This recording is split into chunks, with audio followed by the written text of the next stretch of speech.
Got an extra page in your Word document? Here are a few ways to delete any page in Word. First, delete a blank page in Word.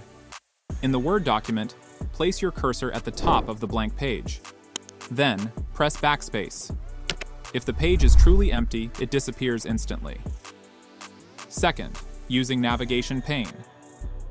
In the Word app, go to the View tab. Select Navigation pane. On the left, choose the Pages tab. Click on the blank page. And then press Delete key on your keyboard. This will delete the blank page. Third, delete a page with content. For this, press Ctrl+G on your Windows system, or Command+G if it is a Mac. In the Go To tab, make sure Page is selected, and enter the page number. Then, click on Go To, and then Close. The cursor jumps to that page.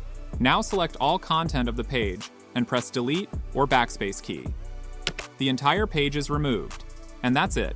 Subscribe for more tips and tricks.